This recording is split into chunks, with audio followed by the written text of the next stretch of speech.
క్రీస్తు పరిశుద్ధ నామమున కూడి వచ్చిన మీ అందరికీ మరణాత. గుడార నిర్మాణమును గూర్చి మనము వాక్య ధ్యానము చేస్తూ ఉన్నాం. గుడారంలో రెండు భాగాలు ఉన్నవి. ఒకటి పరిశుద్ధ స్థలము, రెండు అతి పరిశుద్ధ స్థలం. ఈ రెండు స్థలాలను వేరు చేయడానికి ఒక అడ్డతెర ఉన్నది. నిన్నటి దినమందు మనము అతి పరిశుద్ధ స్థలములో ఉన్న రెండు ఉపకరణములు, అంటే గుడారములో ఉన్న రెండు భాగాల్లో అతి పరిశుద్ధ స్థలములో ఉన్న రెండు ఉపకరణములను గూర్చి మనం ధ్యానం చేశాం. మందసము, ఆ మందసముపై ఉన్న కరుణాపీఠము. ఈరోజు గుడార నిర్మాణములో లేక గుడారములో ఉన్న రెండవ భాగమైనటువంటి పరిశుద్ధ స్థలమును గూర్చి, నిన్నటి దినమందు అతి పరిశుద్ధ స్థలమును గూర్చి మనం ధ్యానం చేశాము. ఈరోజు పరిశుద్ధ స్థలమును గూర్చి ధ్యానము చేయబోతూ ఉన్నాం. ఈ పరిశుద్ధ స్థలములో మూడు రకములైన ఉపకరణములు, మూడు ఉపకరణాలు ఉన్నవి. ఒకటి రొట్టెల బల్ల,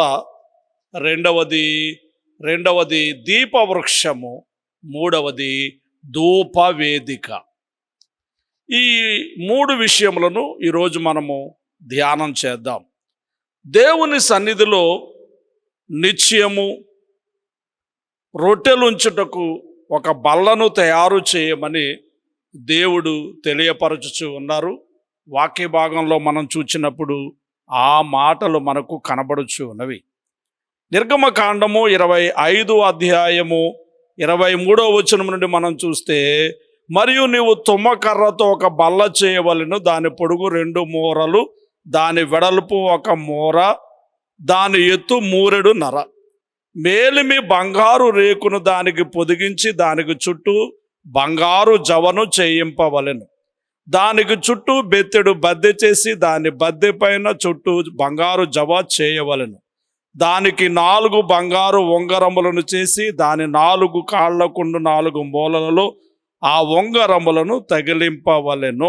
గమనించండి ప్రియమైన వాళ్ళ 30వ వచనం, నిత్యము నా సన్నిధిని సన్నిధి రొట్టెలను ఈ బల్ల మీద ఉంచవలెను.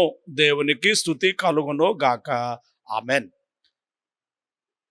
పరిశుద్ధ స్థలములో ఉన్నటువంటి మూడు ఉపకరణములలో మొదటి ఉపకరణమును మనం ఇప్పుడు ధ్యానము చేయుచున్నాము. అది సన్నిధి రొట్టెల బల్ల. తుమ్మకర్రతో దీనిని చేయవలెను, పైన బంగారు రేకును పొదిగించవలెను. దాని పొడవు, దాని వెడల్పు, దాని ఎత్తు ఇక్కడ వ్రాయబడి ఉన్నది. 30వ వచనములో, నిత్యము నా సన్నిధిని, ఈ సన్నిధి రొట్టెలను ఈ బల్ల మీద ఉంచవలెను. నిత్యము నా సన్నిధిని ఈ సన్నిధి రొట్టెల బల్ల ఉంచవలెను అను మాట మనము చూచుచూ ఉన్నాము. బల్ల దేన్ని సూచిస్తూ ఉంది అంటే, బల్ల భోజనపు ఏర్పాట్లను సూచించుచు ఉన్నది. మనం 23వ కీర్తనలో చూచినప్పుడు 23వ కీర్తనలో మరి దావీదు గారు దేవుని యొక్క కాపరత్వాన్ని అంగీకరిస్తూ ఆయన కాపరిగా ఉంటే కలిగేటటువంటి ఆశీర్వాదాలను వివరిస్తూ, నా శత్రువుల ఎదుట నీవు నాకు భోజనము సిద్ధపరచుదువు. 23వ కీర్తనలో 5వ వచనాన్ని మనం చూస్తే కనబడుతూ ఉన్నది. కాబట్టి బల్ల దేన్ని సూచిస్తూ ఉంది అంటే, భోజనపు శరీర సంబంధమైన ఆహారమును మనకు మరి బోధించుచు ఉన్నట్టుగా మనం చూస్తూ ఉన్నాము. అదే విషయాన్ని దేవదాసయ్య గారు కూడా నాకేమి కొదువా నాదుడుండా అని వ్రాస్తూ, పగవారల్ సిగ్గు పడునట్లుగా జగతి ఎరుగని సౌఖ్య భోజన మగుపరచును, తగినదే పెట్టున్ గనుక నాకేమి కొదువా నాదుడుండా. ప్రియమైన వాళ్ళరా గమనించండి, బల్ల సహవాసాన్ని సూచిస్తూ ఉంది. అలాగే ఈ బల్ల వాక్యమును కూడా మనకు సూచిస్తూ ఉంది. వాక్యాహారము శరీరాహారం మాత్రమే కాకుండా వాక్యాహారము. ప్రియమైనటువంటి వాళ్ళరా గమనించాలి. ఇక మూడవదిగా బల్ల సహవాసాన్ని సూచిస్తూ ఉంది. సహవాసమును అనగా జీవాహారమైనటువంటి యేసు క్రీస్తు ప్రభువుల వారు మనకు అందించేటటువంటి ఆ యొక్క సంస్కార భోజనమును ఈ యొక్క ఆహారము మనకు కనబరుచుచు ఉన్నది, గ్రహించాలి. అందుకే దేవుని యొక్క వాక్యంలో మనం చూచినప్పుడు ఈ మాటలు మనకు కనబడుచు ఉన్నవి. యోహాను సువార్తలో 6వ అధ్యాయం 32 వచనాన్ని మనం చూస్తే, యోహాను సువార్త 6 అధ్యాయము 32 వచనమును మనం చూచినప్పుడు అక్కడ ఈ మాటలను మరి పలుకుచూ ఉన్నారు మన ప్రియమైనటువంటి ప్రభు యేసు. పరలోకము నుండి వచ్చు ఆహారము మోషే మీకు ఇయ్యలేదు, నా తండ్రి పరలోకము నుండి వచ్చు నిజమైన ఆహారము మీకు అనుగ్రహించుచున్నాడు.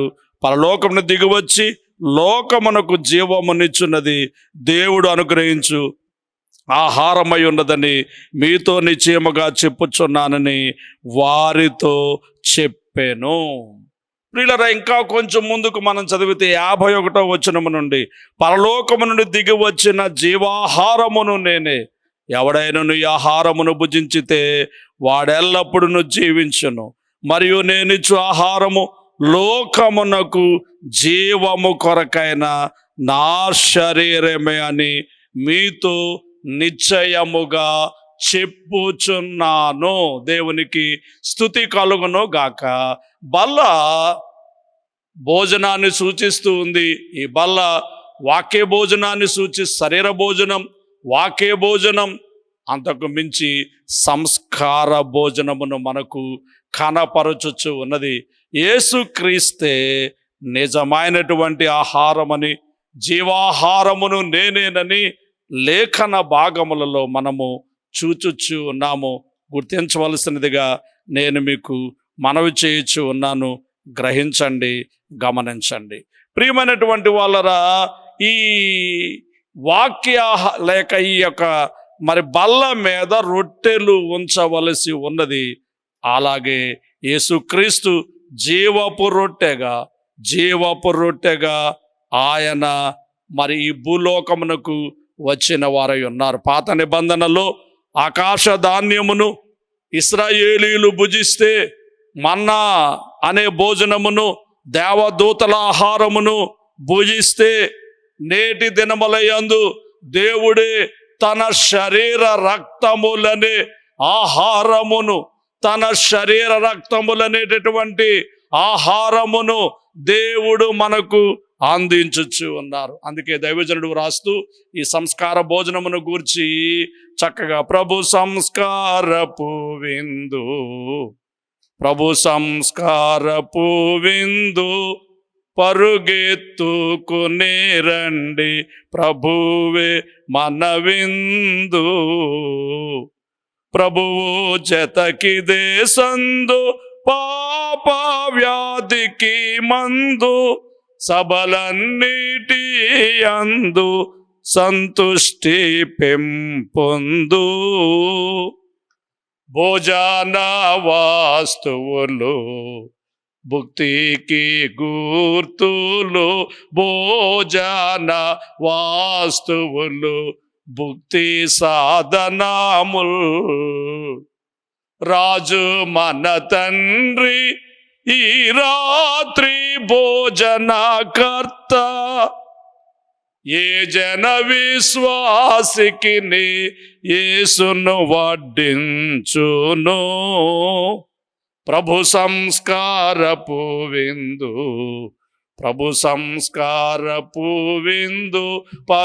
పరుగెత్తుకునే రండి, ప్రభువే మన విందు. ఈ పరిశుద్ధ స్థలములో ఉండిన రొట్టెల బల్ల దేవునితో మనకు సహవాసాన్ని చూపిస్తూ ఉంది. మరి శరీర సంబంధమైన భోజనాన్ని మనకు సూచనగా కనబడుతూ ఉన్నది. వాక్య సంబంధమైన భోజనాన్ని మనకు సూచనగా కనబడుచు ఉన్నది. అన్నిటికి మించి జీవాహారమైన క్రీస్తును, జీవాహారమును నేనే అని చెప్పినటువంటి క్రీస్తును మనకు చూపించచ్చు ఉన్నది. గుర్తించవలసినదిగా మీకు మనవి చేయొచ్చు ఉన్నాం.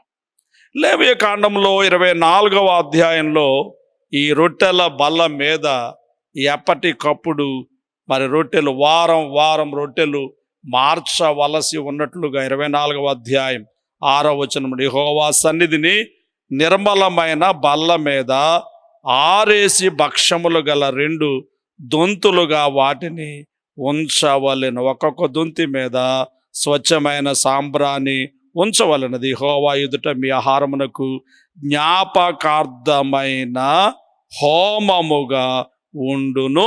యాజకుడు ప్రతి విశ్రాంతి దినమున నిత్య నిబంధనను బట్టి ఇశ్రాయేలు దాన్ని తీసుకుని నిత్యము యెహోవా సన్నిధిని చక్కపరచవలెను. దేవునికి స్తుతి కలుగును గాక. వారము క్రొత్త రొట్టెలను ఆ బల్ల మీద ఉంచవలసి ఉన్నట్టుగా మనము చూస్తూ ఉన్నాం. అలాగే దైవ సేవకులు కూడా వారము క్రొత్త వాక్య సందేశం, విలువైన మహిమ కలిగిన సందేశమును వారము దైవ సన్నిధికి వచ్చేటటువంటి దేవుని బిడలైన వారికి అందించవలసి ఉన్నారు. గుర్తించాల్సిందిగా మీకు మనం చేస్తూ ఉన్నాను. సమయాన్ని బట్టి మనం ముందుకు సాగుదాము. ఈ పరిశుద్ధ స్థలములో ఉన్న మరి యొక్క ఉపకరణము ఏమిటి అంటే దీపవృక్షము. 25వ అధ్యాయంలో నిర్గమకాండంలో 31 వచనము నుండి మనం చూచినప్పుడు ఈ దీపవృక్షమును గూర్చి వ్రాయబడి ఉండటం మనము చూస్తాం. మరియు నీవు మేలిము బంగారముతో దీపవృక్షమును చేయవలెను, నక్షి పనిగా దీపవృక్షమును చేయవలెను. దాని ప్రకాండమును దాని శాఖలను నక్షి పనిగా చేయవలెను. దాని కలశములు, దాని మొగ్గలు, దాని పువ్వులు దానితో ఏకాండమై ఉండవలెను. దీపవృక్షం యొక్క ఒక ప్రక్క నుండి 3 కొమ్మలు, మరి ఒక ప్రక్క దీపవృక్షం యొక్క 2వ ప్రక్క నుండి 3 కొమ్మలు అనగా దాని ప్రక్కల నుండి 6 కొమ్మలు నిగుడవలెను. ఒక కొమ్మలో మొగ్గ పువ్వులు గల బాదము రూపమైన 3 కలశములు, 2వ కొమ్మలో మొగ్గ పువ్వులు గల బాదం రూపమైన 3 కలశములు అట్లు దీపవృక్షము నుండి బయలుదేరు కొమ్మలలో నుండవలెను. మరియు దీపవృక్ష ప్రకాండములో బాదము రూపమైన 4 కలశములను, వాటి మొగ్గలను, వాటి పువ్వులను ఉండవలను. దీపవృక్ష ప్రకాండమును నుండి కూడా 6 కొమ్మలకు దాని 2 కొమ్మల మీద ఏకాండమైన ఒక్కొక్క మొగ్గ చొప్పున ఉండవలను. వాటి మొగ్గలు, వాటి కొమ్మలు దానితో ఏకాండముగును. అదంతయు మేలిమి బంగారుతో చేయబడిన ఏకాండమైన నక్షి పనిగా ఉండవలను. నీవు దానికి 7 దీపములను చేయవలను. దాని ఎదుట వెలిగించినట్లు దాని దీపములను వెలిగింపవలెను. దేవునికి స్తుతి కలుగును గాక. ఆమెన్. 40 వీసెల మేలిమి బంగారముతో ఆ యొక్క దీపవృక్షమును చేయవలనని, ఈ సముఖపు రొట్టెల బల్ల తరువాత చేయవలసిన ఉపకరణం దీపవృక్షమని, ప్రత్యక్ష గుడారములో పరిశుద్ధ స్థలములో వెలుగు ఇవ్వడానికి, పరిశుద్ధ స్థలములో ఉన్నటువంటి వాటన్నిటినీ కూడా కాంతివంతముగా చేయడానికి ఈ ఉపకరణాన్ని చేయమని దేవుడు మోషేకు తెలియచేయచ్చు ఉన్నారు. అది ఎలాగూ చేయవలని ఇప్పుడు మనం చదువుకున్నాం. ఒక ప్రక్క 3, మరి ఒక ప్రక్క 3, మధ్యలో 1 చొప్పున అవి మేలిమి బంగారముతో చేయబడవలసి ఉన్న. దీనికి కొలతలనేమి కూడా ఆయన చెప్పినట్టుగా మనకు కనబడదు. అంటే దీని భావం ఏమిటి అంటే దేవుడు మనకిచ్చేటటువంటి వెలుగు, దేవుడు మనకిచ్చేటటువంటి కాంతి, దేవుడు మనకిచ్చేటటువంటి ప్రకాశతకు కొలతలు లేవు. కొలత లేని వెలుగుతో, కొలత లేని కాంతితో, కొలత లేని ప్రకాశతతో దేవుడు మనలను ప్రకాశింపచేయచ్చు ఉన్నారని లేఖనముల ద్వారా మనం గుర్తించవలసిన వారమై ఉన్నాం.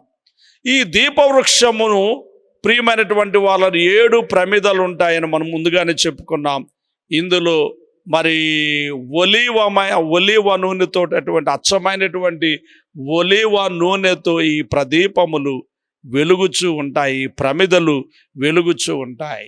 ఈ దీపవృక్షమునకు పేర్లు పెట్టబడ్డాయి. 35వ అధ్యాయం 14వ వచనం ప్రకారంగా, నిర్గమకాండ ప్రకారముగా దీపవృక్షము అని. ప్రస్తుతం మనం చదువుకున్నటువంటి 25వ అధ్యాయం 31వ వచనములో మేలిమి బంగారుతో దీపవృక్షమును చేయవలెనంటే బంగారు దీపవృక్షము అని. అలాగే 31 అధ్యాయము 8వ వచన ప్రకారంగా, నిర్గమకాండము 31 అధ్యాయం 8వ వచన ప్రకారంగా బల్లను దాని ఉపకరణములను, నిర్మలమైన దీపవృక్షమును దాని ఉపకరణములన్నిటినీ, నిర్మలమైన దీపవృక్షము అనే మాట.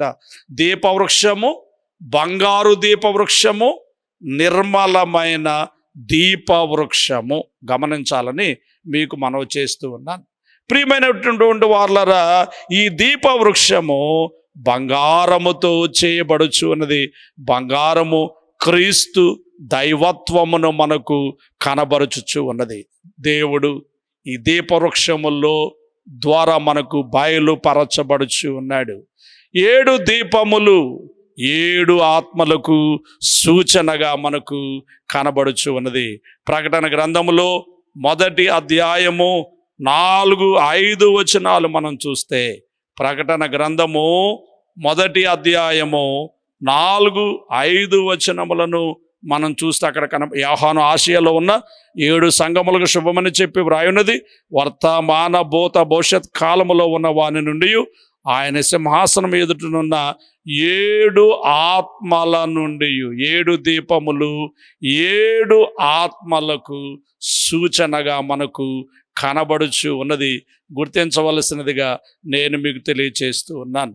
యెషయా ప్రవచనంలో కూడా 11 అధ్యాయాన్ని మనం పరిశీలిస్తే, యెషయా ప్రవచనము 11 అధ్యాయాన్ని మనం చదివినప్పుడు అక్కడ కనబడుతూ ఉన్నది. యెషయా మొద్దు నుండి చిగురు పుట్టును, వాని వేరుల నుండి అంకురం ఎదిగి ఫలించును.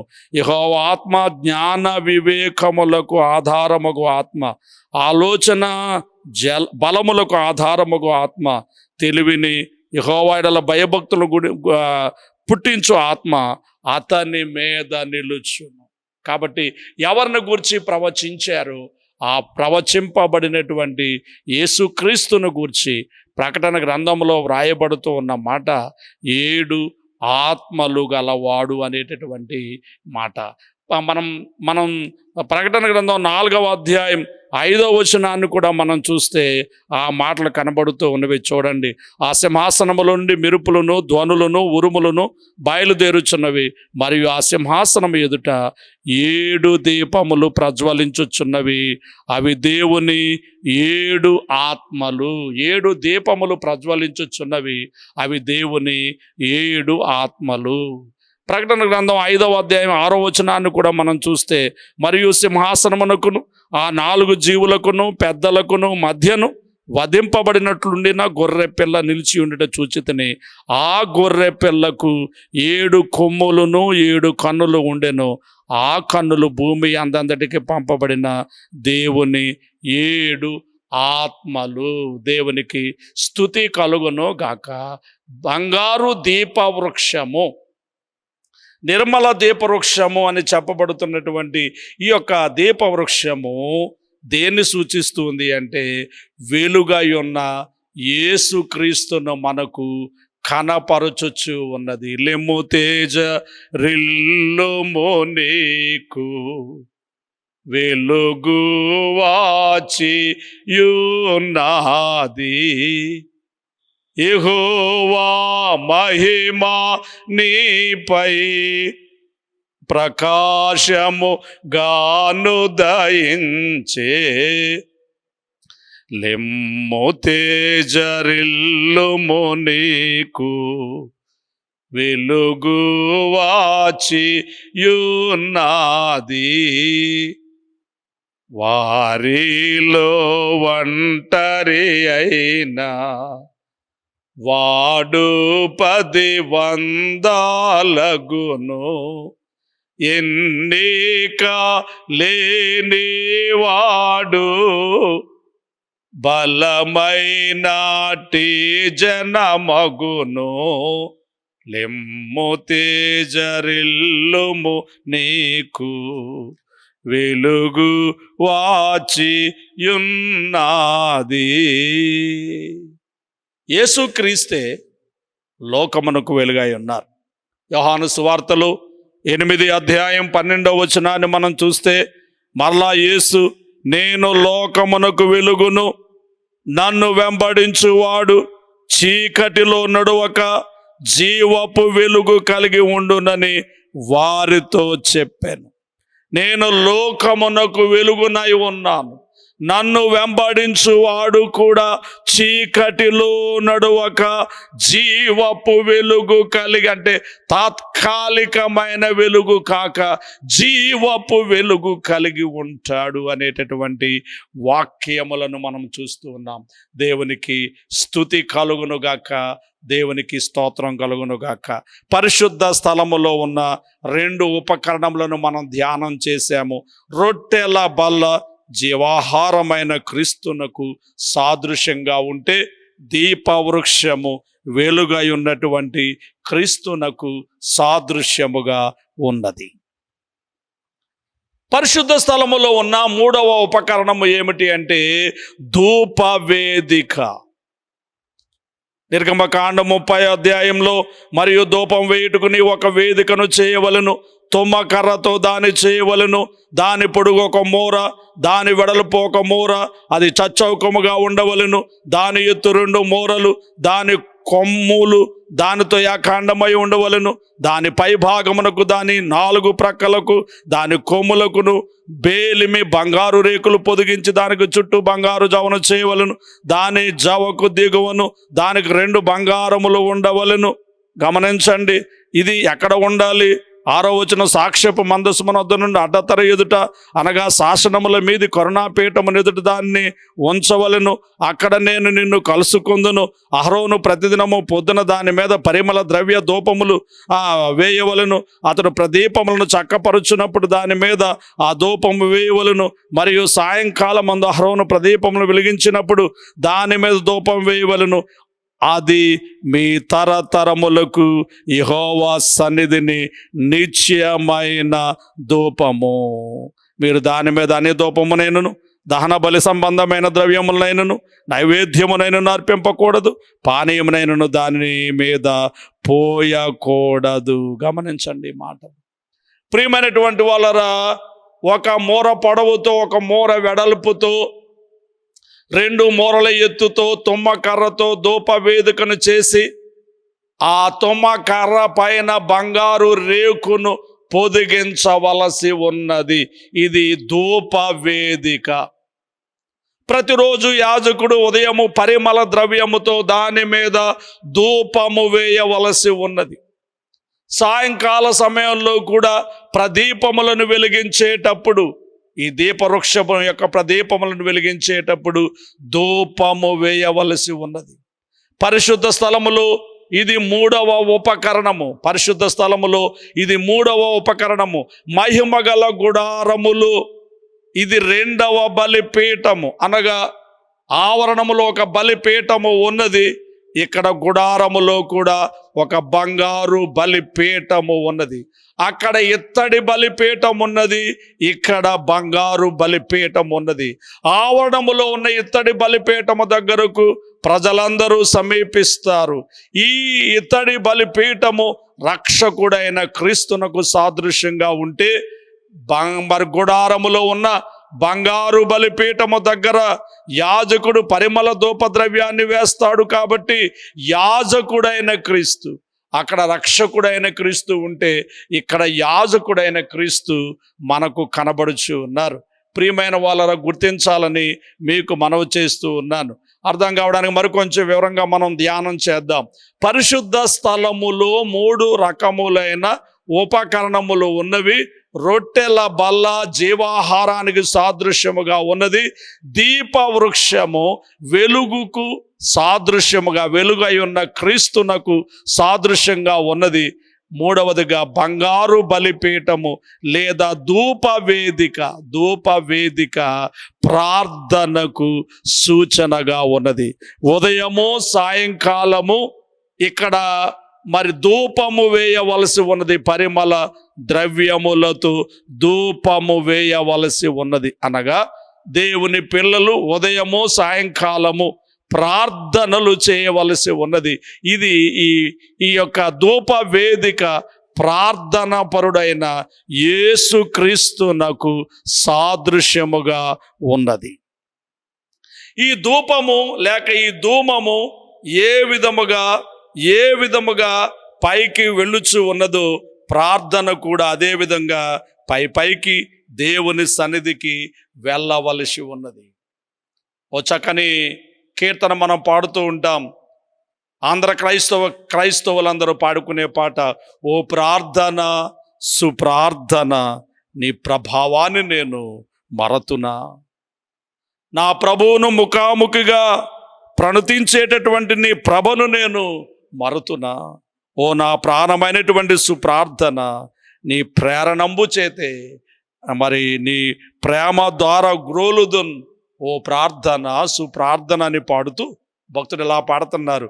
నీ దివ్యమైన రేఖలే నా దుఃఖ భార మెల్లను, నా దేవుడేసు చెంతకు మోదంబుగుంచు పోవును. సదాశుభంబు లొందను విదంబు చూపే నీవేగా, నా ధైర్యమేచు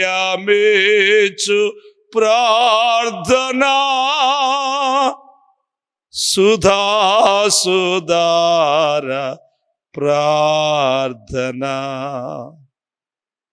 యెషయా ప్రవచనంలో 56 అధ్యాయములో 7వ వచనమును మనం చూచినప్పుడు అక్కడ దేవుని మందిరము సమస్తమైనటువంటి అన్య జనులకు ప్రార్థనా మందిరముగా ఉంటుంది. నా ప్రార్థనా మందిరములో వారిని ఆనందింప చేసేదను, నా బలిపీఠం మీద వారు అర్పించు దహన బలులను నాకు అంగీకారములగును.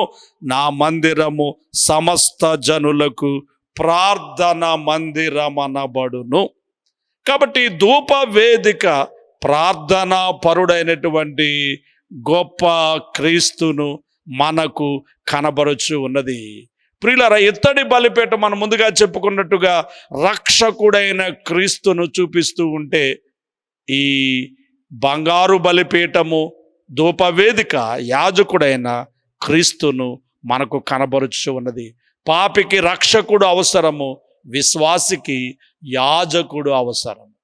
కాబట్టి ఇత్తడి బలిపీఠము ఆవరణములోను బంగారు బలిపీఠము గుడారములోను ఏర్పరచబడి ఉన్నది. ప్రియులరా, ఈ ధూప వేదిక విజ్ఞాపనము చేయుచున్న మన ప్రియమైనటువంటి క్రీస్తును మనకు మరి తేట తెల్లము చేయుచు ఉన్నది. హెబ్రీయులకు రాసినటువంటి పత్రికలో 7 అధ్యాయము 25 వచనాన్ని మనం చూస్తే అక్కడ ఈయన తన ద్వారా దేవుని యొద్దకు వచ్చు వారి పక్షమున విజ్ఞాపనము చేయుటకు నిరంతరము జీవించుచున్నాడు. తన ద్వారా దేవుని యొద్దకు వచ్చి వారు పక్షమున విజ్ఞాపనము చేయుటకు నిరంతరము జీవించుచున్నాడు కనుక వారిని సంపూర్ణముగా రక్షించుటకు శక్తిమంతుడై ఉన్నాడు. 33.5 సంవత్సరముల కాలములు ఆయన గొప్ప ప్రార్థన చేసినటువంటి ప్రార్థనా పరునిగా మనము యేసుక్రీస్తును గూర్చి ఎరిగిన వారమై ఉన్నాము. ముఖ్యంగా ఆయన సేవారంభ దినములలోనే 40 దినములు ఉపవసించి ప్రార్థించినటువంటి ప్రార్థనా పరునిగా మనము ఎరిగిన వారమై ఉన్నాము. కడకు సిలువలో వేలాడుచు కూడా ప్రార్థన చేసినటువంటి గొప్ప ప్రార్థనాపరుడు. తన జీవితం అంతా, తన బ్రతుకంతా ప్రార్థన చేయుట మాత్రమే కాకుండా ప్రస్తుతం మనం చదువుకున్నటువంటి హెబ్రీయులకు రాసినటువంటి పత్రికల్లో మనం చూచినప్పుడు 7వ అధ్యాయం 25 వచన ప్రకారము ఆయన నిరంతరము విజ్ఞాపనము చేయుచు ఉన్నాడు. ఆయన చనిపోయి తిరిగి లేచి పరమునకు ఎక్కిపోయి ఆయన చేయుచున్న పని ఏమిటి అంటే విజ్ఞాపనము చేయుచు ఉన్నాడు. నిరంతరము ఆయన ప్రార్థించుచు ఉన్నాడు. ప్రియమైనటువంటి వాళ్ళరా, గుర్తించవలసినదిగా మీకు తెలియచేస్తూ ఉన్నాను, నిరంతరము ప్రార్థించుచు ఉన్న గొప్ప ప్రార్థనా పరునిగా మనము వారిని చూచుచు ఉన్నాము. గుర్తించాలి. ఇలా బ్రతుకంతయు ప్రార్థన, ప్రభు యేసునకు సిలువే తన తుది ప్రార్థన. ఇలా బ్రతుకంతా ఆయన ప్రార్థనే. చనిపోయి తిరిగి లేచి పరమునకు ఎక్కిపోయి ఇప్పుడు నిత్యము దేవుని సన్నిధిలో ప్రార్థన చేయుచు ఉన్నారు. పౌలు గారు మరొక చోట రోమీయులకు రాసిన పత్రికలో 8వ అధ్యాయంలో 34వ వచనములో ఈ మాటను ఆయన బయలుపరుస్తూ ఉన్నాడు. శిక్ష విధించు వాడెవడు? చనిపోయిన క్రీస్తు యేసే. అంతేకాదు, మృతులుండి లేచిన వాడును, దేవుని కుడి పార్శ్వమున ఉన్నవాడును, మన కొరకు విజ్ఞాపనము కూడా చేయువాడును ఆయనే. మన కొరకు విజ్ఞాపనము చేయువాడును ఆయనే.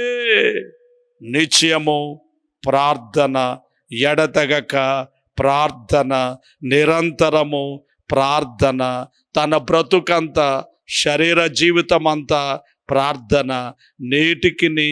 నేటికిని మన పక్షముగా విజ్ఞాపనము చేయుచున్న గొప్ప విజ్ఞాపన కర్తవలే మన ప్రియమైన ప్రభు ఒక ధూప వేదిక వలె ఉన్నట్లుగా మనము చూచుచు ఉన్నాము.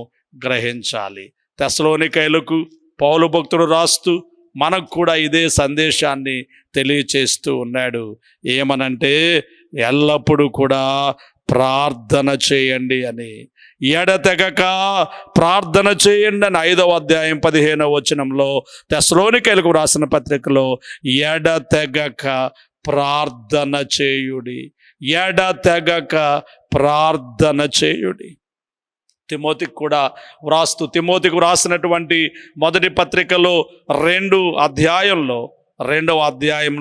1వ వచనం నుండి మనం చూచినప్పుడు ఈ మాటలు, మనము సంపూర్ణ భక్తియు మాన్యతయు కలిగి నెమ్మదిగాను సుఖముగాను బ్రతుకు నిమిత్తము అన్నిటికంటే ముఖ్యంగా మనుషులందరి కొరకు, రాజుల కొరకు, అధికారుల కొరకు విజ్ఞాపనలు, ప్రార్థనలు, యాచనలు, కృతజ్ఞతాస్తుతులు చేయవలెనని హెచ్చరించుచున్నాను. ఇది మంచిది, మన రక్షకుడైన దేవుని దృష్టికి అనుకూలమునై ఉన్నది. కాబట్టి ఈ ధూప వేదిక నిత్యము ప్రార్థించుచున్న రక్షకుని మనకు సూచిస్తూ ఉంటే, దేవుని పిల్లలు కూడా ఎడతెగక నిత్యము ఎల్లప్పుడూ విసుగక ఆసక్తితో, అత్యాసక్తితో, పట్టుదలతో ప్రార్థన చేయాలి. బహుగా ప్రార్థన చేయుడి, ఇక మీదట బహుగా ప్రార్థన చేయుడి. బహుగా ప్రార్థన చేసి బలమున్ సంపాదించి మహిలో కీడును గెల్వుడి. దేవునికెప్పుడు మహిమ కలుగానీయుడి. సమయాన్ని బట్టి ఈ పరిశుద్ధ స్థలములో ఉన్న 3 ఉపకరణములు, ఆ 3 ఉపకరణములలో ఉన్న క్రీస్తుని గురించి మనం నేర్చుకున్నాము. నిత్యము మనం మరి ఈ రొట్టెల బల్ల మీద ఉన్న వాక్యాహారం అనే రొట్టె చేత బలపడుతూ, అలాగే ఈ దీపవృక్షం ద్వారా వెలిగించబడి అనేక మందిని వెలిగిస్తూ బలమైనటువంటి ప్రార్థనలు చేస్తూ ముందుకు సాగుదాం. దేవుడు మిమ్మల్ని దీవించునుగాక. ఆమేన్. తండ్రి, విత్తబడిన ఈ మాటలు బిడ్డల అంతరంగాల్లో ఫలింపు చేయం, వాక్యానుసారముగా జీవించుటకు సహాయం చేయం. వాక్యపు రొట్టె, సంస్కారపు రొట్టెను అందుకొని బలపరచబడడానికి, వెలిగింపబడి అనేక మందిని వెలిగించడానికి, నిత్యము ప్రార్థన చేస్తూ అనేక మందిని నీ వైపుకు త్రిప్పడానికి ఓ బలమైన సాధనములుగా అల్పులమైన మా అందరిని కూడా సిద్ధపాటు చేయి. క్రీస్తు యేసు నామములో వేడుకొనుచున్నాము తండ్రి, ఆమెన్. పరలోకమందున్న మా తండ్రి, మీ నామం పరిశుద్ధపరచబడును గాక, మీ రాజ్యం వచ్చును గాక, నిశ్చితం పరలోకమందు నెరవేరుచున్నట్లు భూమి యందు నెరవేరును గాక. మా అనుదినాహారమును మాకు దయచేయము. మళ్ళీ అపరాధములు చేసిన వారిని మేము క్షమించిన ప్రకారం మా అపరాధాలను క్షమించుము. మమ్మను శోధనను తేకుము, కిరీను తప్పించుము.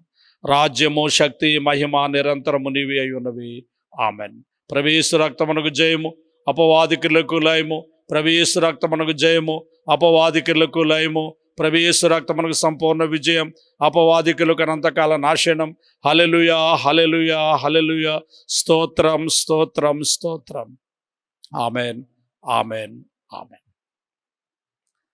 మన తండ్రి అయిన దేవుని యొక్క ప్రేమ, కుమారుడైన యేసుక్రీస్తు వారి యొక్క కృప, సహాయకుడుగా ఆత్మ తండ్రి అన్యోన్య సహవాసము కూడి వచ్చిన మనలకు ఆయన వెంబడించి వారందరికీ తోడై ఉండును గాక. ఆమెన్. మరణాత.